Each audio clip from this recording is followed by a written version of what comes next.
Going on, Falcon fans? It's your boy Ricondo. Come back at you with another video. Today we're gonna talk about our offensive line and the improvements they made from 2021 to 2022, and potentially how good can they be this year going into 2023, the third season under head coach Arthur Smith and offensive line coach Dwayne Ledford. So we're going to talk about that today. Guys, if you have not already, go ahead and please subscribe to the channel. Please hit that notification bell so you know when I drop another video. Please hit the like button so I know you guys like hear that I talk about. Then please share my video throughout the YouTube universe so more people can come in and hear me talk about these Atlanta Falcons. So, first of all, we're going to talk about offensive line. The Atlanta Falcons have signed their final draft pick of the year, Matthew Bergeron, coming in with a contract of $8.97 million. This cap hit this year is going to be only $1.63 million.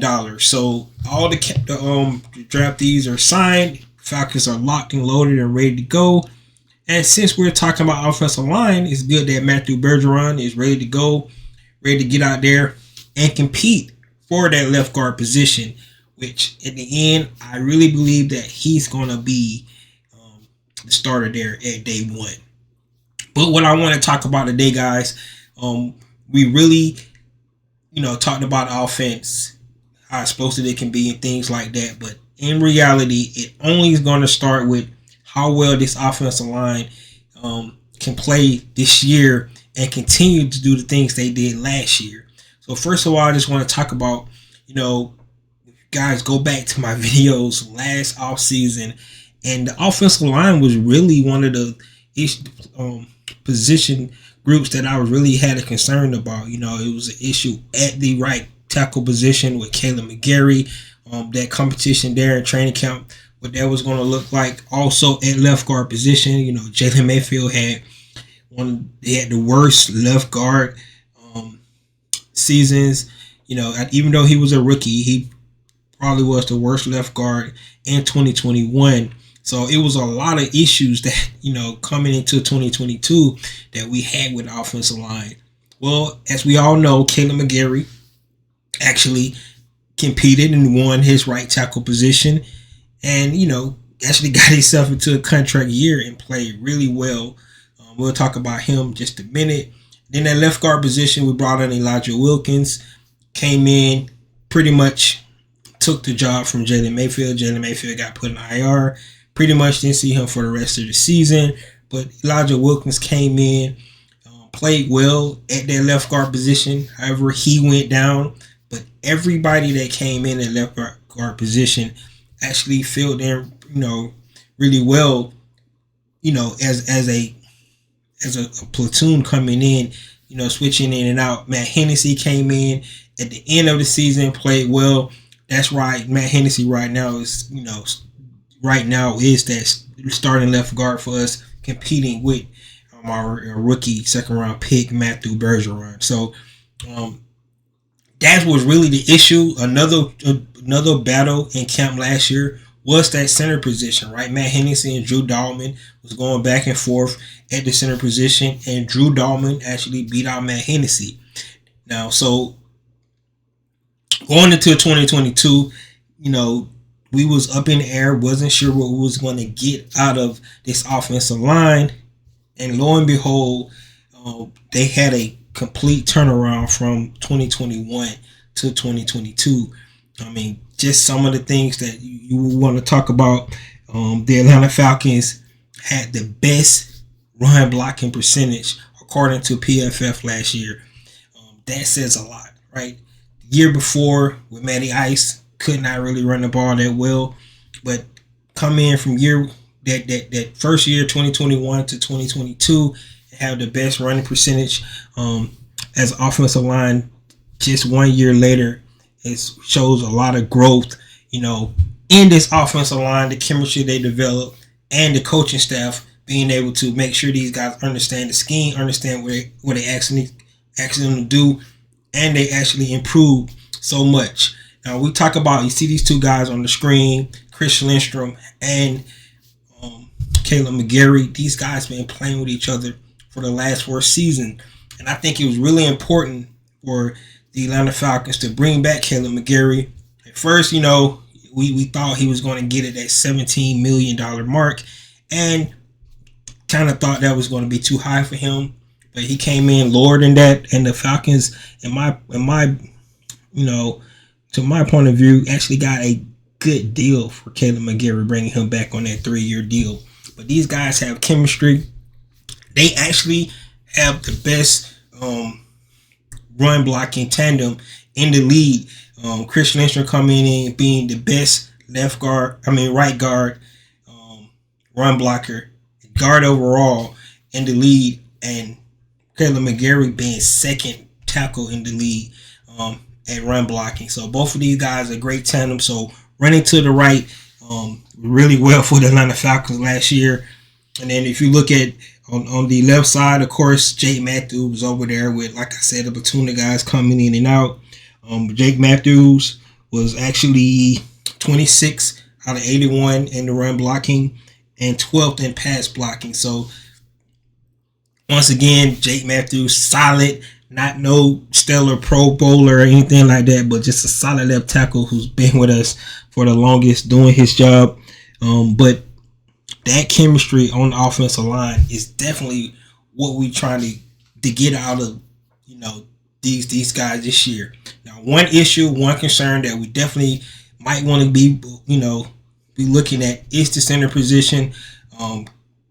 Drew Dalman really struggled in pass protection last year, ranking 30 out of 36 centers in this league. However,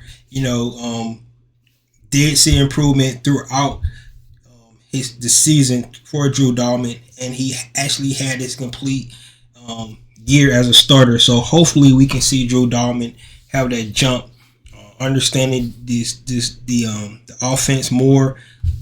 That's some of the things that we definitely got to look at for Drew Dalman. I think that the Atlanta Falcons love his trajectory so far. Definitely got to work on some of his snaps.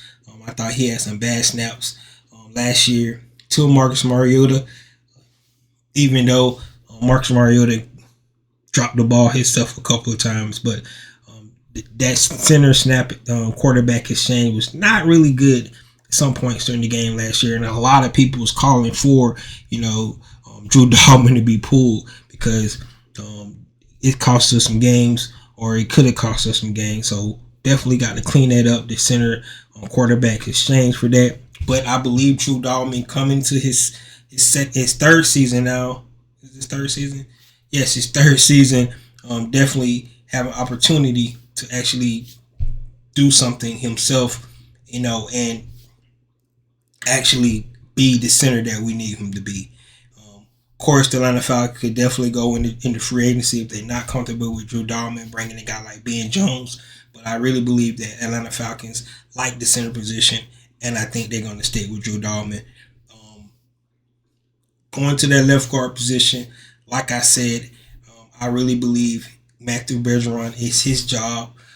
He just got to come in and make sure he can show that transition from left tackle to left guard. And if that's the case, I think it is going to work out fine for him. This is a big man.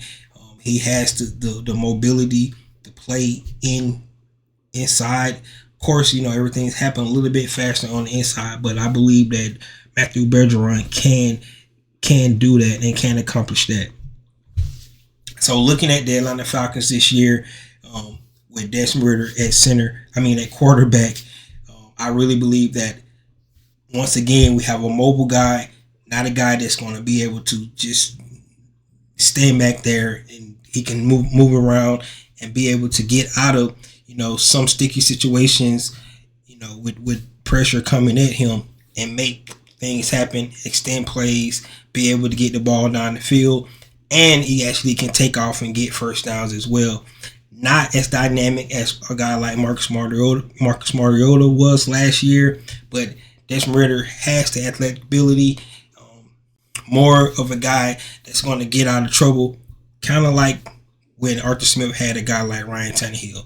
Not a guy that's going to run all over the field, but a guy who's mobile enough to get out of harm's way, be able to slip pressure and make plays down the field, or like I said, get down the field and get a first down, or some extra yards before he goes down. So we love to see that mobility from the quarterback. I really believe that the league is going that way. If you look at most quarterbacks in this league today, most of these guys are mobile.